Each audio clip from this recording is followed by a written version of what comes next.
आज हम लोग पढ़ेंगे क्लास 12th के हिंदी बुक RO2 के काव्य खंड से चैप्टर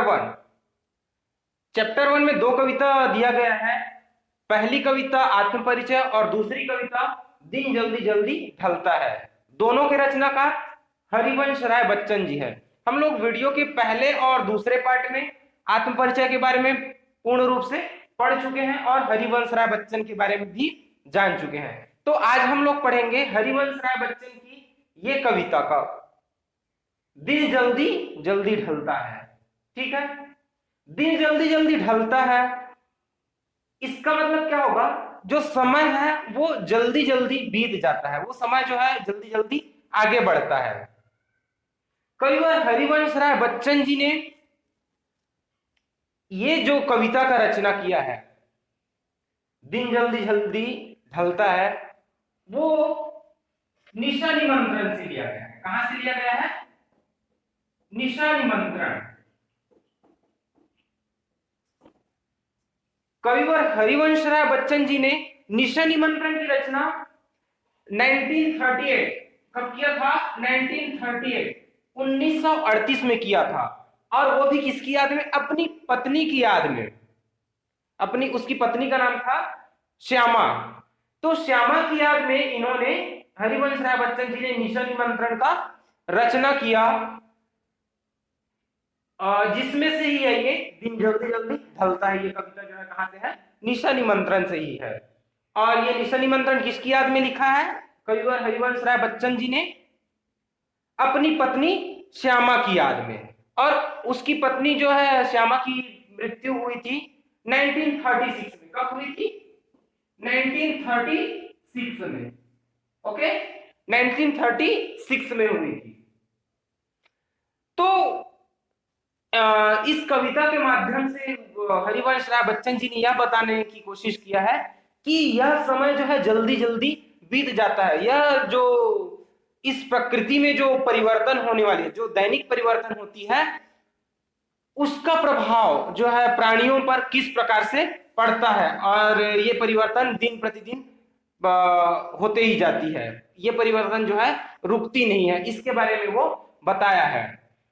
इस कविता में हरिवंश राय बच्चन ने यह भी बताया है कि किस प्रकार से पथिक जो है अपनी मंजिल की ओर आगे बढ़ता है। और बढ़ते बढ़ते जब उनको लगता है कि उनका जो मंजिल है, जहां उसको जाना है, वो स्थान, उनका जो लक्ष्य स्थान है वो पास में है, तब वो पथिक जो है और जल्दी जल्दी चलने लग जाता है। ठीक एक और उदाहरण दिया है कि जिस प्रकार से शाम होते होते पक्षी जो है क्या करती है कि अपने बच्चों के बारे में सोचने लग जाती है और वो जल्दी जल्दी से उड़ने लग जाती है और उड़ करके अपने घोंसले की ओर जाती है। लेकिन इन सब से विपरीत, इन सब के से उल्टा जो है वो अपने बारे में बोलता है कि मेरे घर में मेरे लिए सोचने वाला या फिर मेरा इंतजार करने वाला कोई नहीं है, तो मैं किसके लिए ये आतुरता बरतूं, मतलब किसके लिए मैं ये जल्दबाजी करूं, आखिर में मेरा तो कोई इंतजार नहीं कर रहा है। मतलब हरिवंश राय बच्चन जी ने इस कविता के माध्यम से यह बताने की कोशिश किया है कि प्रेम के माध्यम से ही व्यक्ति जो है अपनी जीवन में गतिशीलता ला पाता है। अगर किसी के जीवन में प्रेम नहीं है तो वह व्यक्ति वहीं के वहीं स्थिर रह जाता है, वह अपने आप में विकास नहीं कर पाता, वह आगे नहीं बढ़ पाता है। ठीक है, तो इसके जो पद्यांश को, इस कविता को हम देखते हैं। तो इस कविता का पहला पद्यांश क्या है? हो जाए न पथ में रात कहीं, मंजिल भी तो है दूर नहीं, यह सोच तका दिन का पंथी भी जल्दी जल्दी चलता है, दिन जल्दी जल्दी ढलता है। जल्दी जल्दी ढलता है मतलब मैं बताया था, दिन जल्दी जल्दी ढलता है मतलब क्या है? यह समय जो है जल्दी जल्दी बीत जाता है। तो इसका अगर हम प्रसंग लिखेंगे तो क्या लिखेंगे कि प्रस्तुत पद्यांश में कविवर हरिवंश राय बच्चन जी ने बताया है कि जब हमें किसी लक्ष्य की प्राप्ति करनी होती है तो हम किस प्रकार से जल्दी जल्दी चलने लग जाते हैं, मतलब हमारे काम जो है और जल्दी जल्दी होने लग जाता है जब हम अपने लक्ष्य की प्राप्ति के पास में ही पहुंच जाते हैं। तो ठीक है, तो इसका भावार्थ क्या होगा? हो जाए न पथ में रात कहीं, पथ मतलब होता है रास्ता, रात मतलब रात्रि, मंजिल मतलब जिस स्थान तक आपको पहुंचना है, जो गंतव्य स्थान होता है, जो आपका लक्ष्य है, जहां तक आपको पहुंचना है, उसको बोलते हैं मंजिल। दूर नहीं यह सोच सका दिन का पंथी, पंथी का मतलब होता है पथिक, राहगीर, राह चलने वाला। जल्दी जल्दी चलता है, दिन जल्दी जल्दी ढलता है। ठीक है, तो इसका भावार्थ हम देखते हैं। इसका भावार्थ हम क्या लिख सकते हैं कि कविवर हरिवंश राय बच्चन जी कहते हैं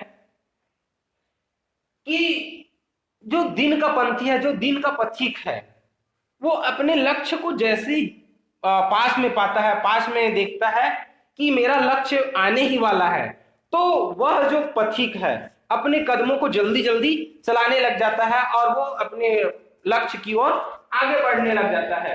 वो ये सोचता है कि कहीं मुझे लक्ष्य प्राप्ति करने में देर ना हो जाए या फिर रात्रि ना हो जाए, इसलिए वो जल्दी जल्दी चलने लग जाता है। अगर वो थक भी जाता है फिर भी से वो जल्दी जल्दी चलता है, वो रुकता नहीं है। कब नहीं रुकता है? जब मंजिल दूर नहीं होती, मंजिल उनके पास होती है, तो वो थक जाने के बाद भी वो अपनी मंजिल की ओर तेज गति से बढ़ने लगता है। उसी को लिखा है, हो जाए न पथ में रात कहीं, मंजिल भी तो है दूर नहीं, यह सोच थका दिन का पंथी भी, जल्दी जल्दी चलता है, दिन जल्दी जल्दी ढलता है। कविवर क्या बोलते हैं कि एक थका हुआ पंथी जो पथिक है, जब अपने लक्ष्य की प्राप्ति की ओर आगे बढ़ता है और वो लक्ष्य जो है उनके करीब होता है, तो वो थक जाने के बाद भी जल्दी जल्दी चलने लग जाता है कि कहीं उनको किसी प्रकार से रुकावट ना आ जाए, उनकी राह में रुकावट ना आ जाए या फिर किसी प्रकार की रात्रि ना हो जाए। इस कारण से वो जो है जल्दी जल्दी चलने लग जाता है। वो कितना थका होता है उसके बारे में वो सोचता भी नहीं है। ठीक है, यहाँ पे दिन का पंथी एक तरीके से कहा भी जा सकता है कि दिन का पंथी सूरज से भी लिया जा सकता है। जैसे सूरज जो है सुबह से निकल करके शाम होते होते क्या कर जाता है, डूबने लग जाता है, तो दिन का पंथी सूरज से भी लिया गया है, ये भी हम कह सकते हैं। ठीक है, इसमें विशेष क्या होगा, इस पद्यांश में लयात्मकता है, लय से इसको गाया जा सकता है, सरल भाषा का प्रयोग किया गया, सरल एवं सुकोमल शब्दों का प्रयोग किया गया है, प्रवाहपूर्ण है। और लिख सकते हैं इसमें ये जल्दी जल्दी, जल्दी जल्दी दो बार आया है, तो इसमें बोल सकते हैं हम पुनरुक्ति प्रकाश अलंकार है। ठीक है, संगीतात्मकता है, लयता है। अगर इस पद्यांश से आपके एग्जाम में कोई क्वेश्चन आता है तो किस प्रकार से क्वेश्चन आएगा वो हम देख सकते हैं। क्या क्वेश्चन आ सकता है कि पहला, कवि के अनुसार कौन और क्यों थक गया है। इसमें कवि के अनुसार कौन थक गया है, तो कौन थक गया है, वो पथिक थक गया है, चलते चलते पथिक थक गया है। और क्यों थक गया है वो भी है क्योंकि वो जल्दी जल्दी चल रहा है। और पथिक वो कौन है, सूरज से भी हम ले सकते हैं। क्या ले सकते हैं, सूरज को बोला गया है, यह भी बोल सकते हैं। वो सुबह से लेकर शाम तक चलते चलते वो थक गया रहता है, फिर भी से वो डूबने के लिए अपनी दिशा में चला जाता है, उसको जहां पर जाना होता है वहां वो चला ही जाता है। ठीक है, और दूसरा क्या बोल सकते हैं, थका हुआ पंथी जल्दी जल्दी क्यों चलता है। दूसरा क्वेश्चन क्या आ सकता है, थका हुआ पंथी जल्दी जल्दी क्यों चलता है। तो क्यों चलता होगा, क्योंकि उसको लक्ष्य की प्राप्ति करनी होती है, इस कारण से वो जल्दी जल्दी चलता है और यह सोचता है कि रास्ते में रात न हो जाए। ठीक है, और क्या लिख सकते हैं, जैसे मैं बोला था कि दिन का पंथी, यहाँ पे दिन का पंथी कौन है, तो दिन का पंथी सूरज है, ये बोल सकते हैं। और क्या लिख सकते हैं,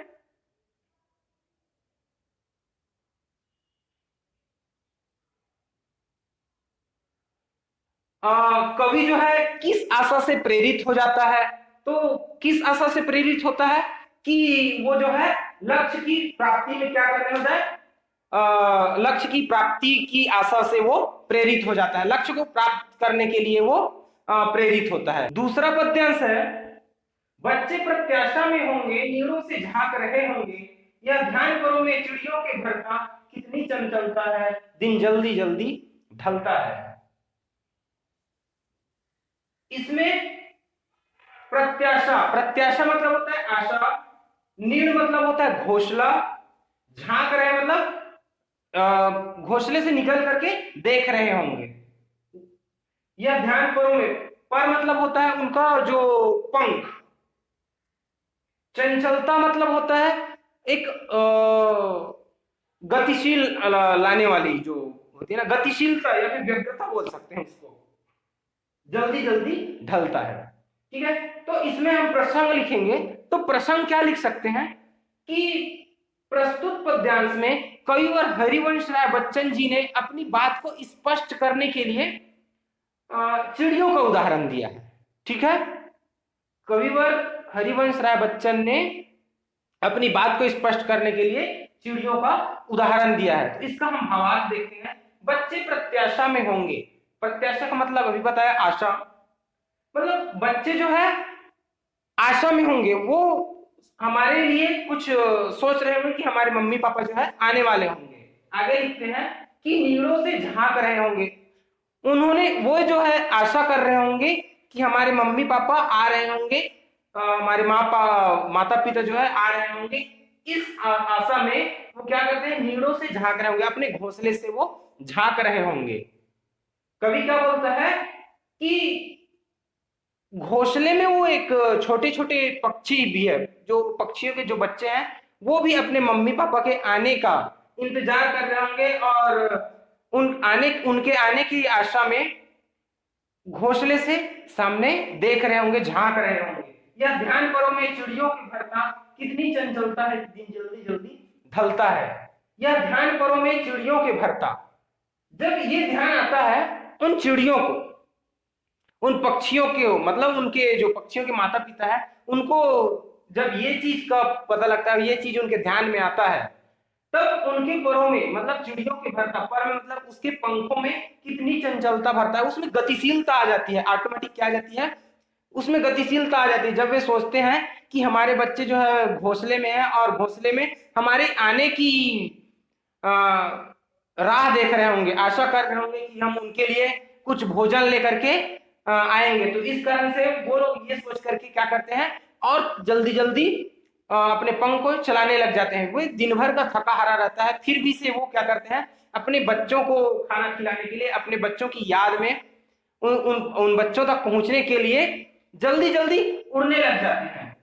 यही लिखा, यह ध्यान करो में चिड़ियों के घर का कितनी चंचलता है, दिन जल्दी जल्दी ढलता है। और इस प्रकार से ये दिन जो है उनके लिए भी जल्दी जल्दी समय जो है बीत जाता है। उस पहले पद्यांश पथिक के लिए भी दिन जल्दी जल्दी निकल जाता है, दूसरे पद्यांश में भी इस पक्षी के लिए भी दिन जो है जल्दी निकल रहा है, बहुत जल्दी वो ढल रहा है, मतलब रात्रि होने के लिए है।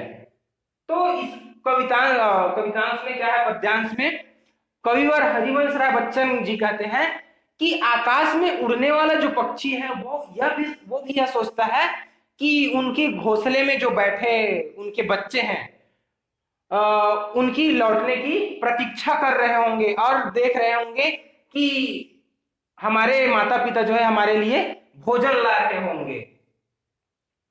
और यह सोच करके उनके जो माता पिता जो पक्षी हैं वो अपने पंखों में गतिशीलता ला देते हैं, और जल्दी जल्दी वो अपनी घोंसला की ओर, अपने मंजिल की ओर आगे बढ़ जाते हैं। ठीक है, इसमें हम विशेष देखेंगे तो क्या होगा, जल्दी जल्दी वही बताया पहले में भी था, पुनरुक्ति प्रकाश अलंकार लयात्मक है, सरल एवं सुकोमल भाषा का प्रयोग किया गया है, लिख सकते हैं। स्वर मैत्री मतलब स्वर से भी गाया जा सकता है इसको, तो स्वर मैत्री हम बोल सकते हैं। और क्या लिख सकते हैं इसमें, माँ के ममता को बताया गया है, मतलब इसमें वात्सल्यता का, वात्सल्य प्रधान है, वात्सल्य रस का प्रयोग किया गया है, ये हम कह सकते हैं। ठीक है, इसमें अगर क्वेश्चन आए, इस पद्यांश से अगर क्वेश्चन आए तो क्वेश्चन क्या आ सकता है। पहला क्वेश्चन तो ये होगा कि इसमें, इस पद्यांश में माँ की ममता को किस प्रकार से बताया गया है। तो हम बोल सकते हैं कि चिड़िया जो है अपनी बच्चों के लिए, अपने बच्चों के को भोजन खिलाने के लिए और अपनी मंजिल तक जाने के लिए क्या करती है, वो सुबह से लेकर शाम तक के इधर उधर घूमती फिरती है, फिर भी से वो अपने बच्चों के पास जाने के लिए वो क्या करती है, जल्दी जल्दी अपने पंख को चलाने लग जाती है। तो इससे पता चलता है कि जो माँ की ममता है वो किस प्रकार से है। दूसरा, नीड़ से झांक रहे होंगे, तो यहाँ पे बच्चे जो है, चिड़िया के बच्चे जो है नीड़ से, घोंसले से क्यों झांक रहे होंगे?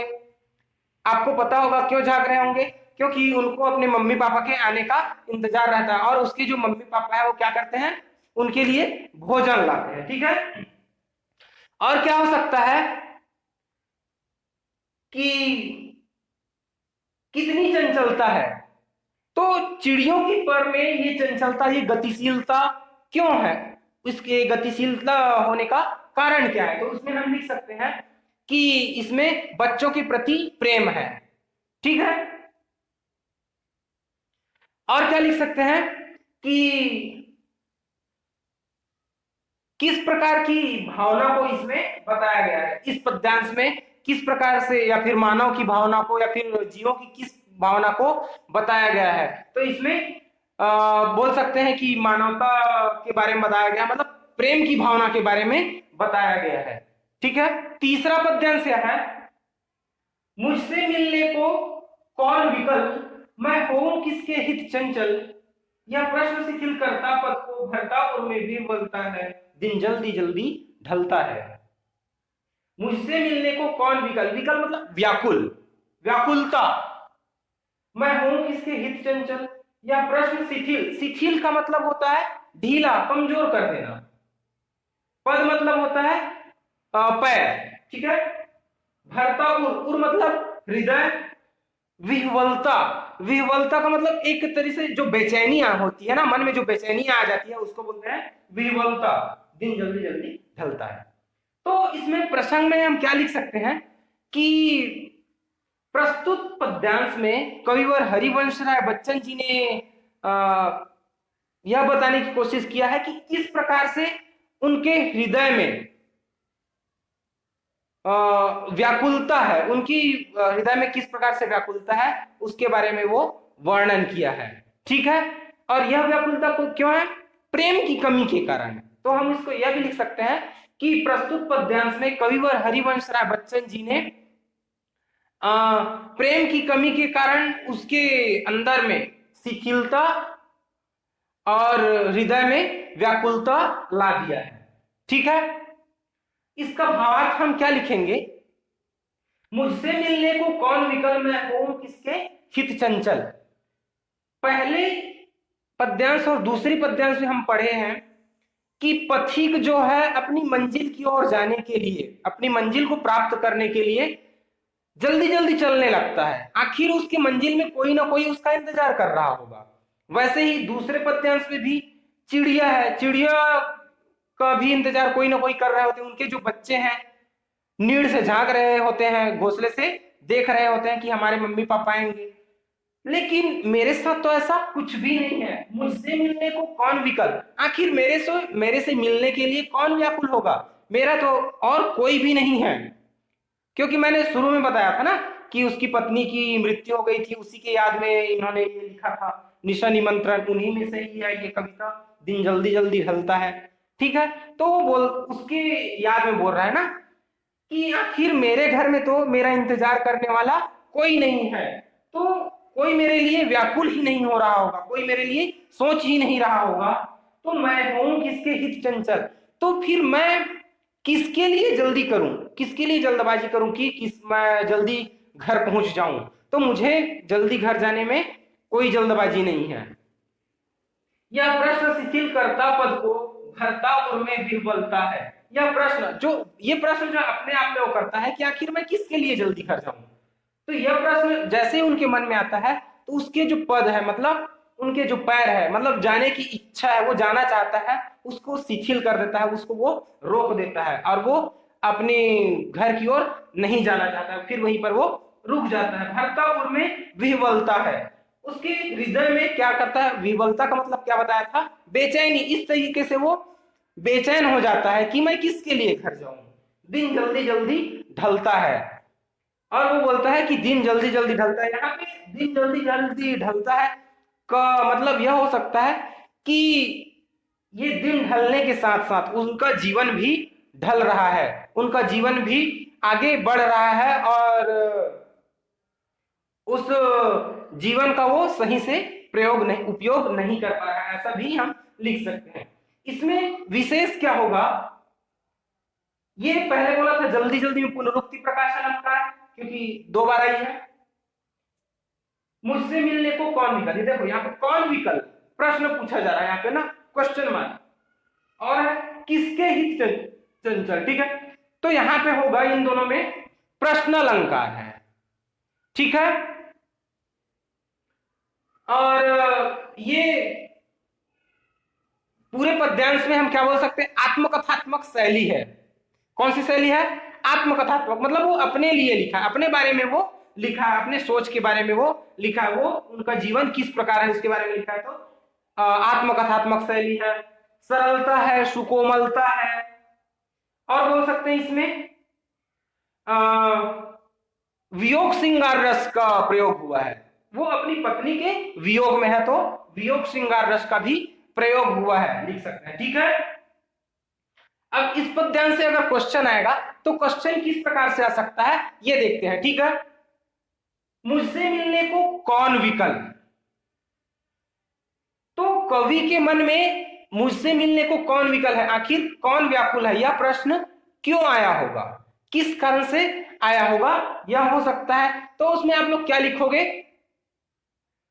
कि कवि यह इसलिए कहता होगा क्योंकि जिस प्रकार से पंथी जो है अपने मंजिल तक पहुंचने के लिए जल्दी जल्दी करता है, आखिर उसके मंजिल में कोई न कोई इंतजार करते रहता है, वैसे ही पक्षी का जो बच्चे होते हैं, पक्षियों के जो बच्चे होते हैं, वो भी उन पक्षियों का इंतजार कर रहे होते हैं। इस कारण से वो जो है जल्दबाजी करते हैं। लेकिन यह जो है क्या होता है, कवि के मन में यह विचार आ जाता है कि मेरे लिए तो कौन व्याकुल हो रहा होगा। तो इस कारण से यहाँ पे होता है कि कौन मुझसे मिलने को व्याकुल होगा, यह जो है इस प्रकार से सिद्ध होता है कि आखिर वो जल्दी ही क्यों करे, क्योंकि उसको जो है कौन नहीं है, उसके जो कोई भी प्रियजन नहीं है, उनका इंतजार करने वाला कोई नहीं है, ठीक है।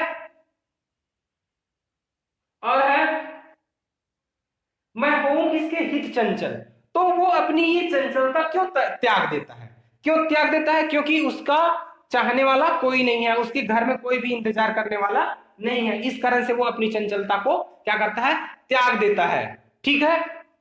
और क्या लिख सकते हैं, ये जो दिन का ढलना है वो कवि को कैसे प्रतीत होता है। तो मैंने लास्ट में बताया था कि ये दिन का जो ढलना है उसको ऐसा लगता है कि उसका जीवन ही ढल रहा है, उसका जीवन ही समाप्त हो रहा है, ऐसा उनको कवि को लगता है, ठीक है। यह दिन का ढलना कवि को कैसे प्रतीत होता है, यह दिन का ढलना कवि को ऐसा लगता है कि जैसे ही उनका जीवन जो है समाप्त हो रहा है, उनका जीवन ही ढल रहा है, ठीक है। अब उनकी जीवन में शाम आने वाली है, शाम होने वाली है, ऐसा उनको प्रतीत होता है, ठीक। अगला क्या हो सकता है, कवि का मन किस बात से आशंकित है, तो क्या बोल सकते हैं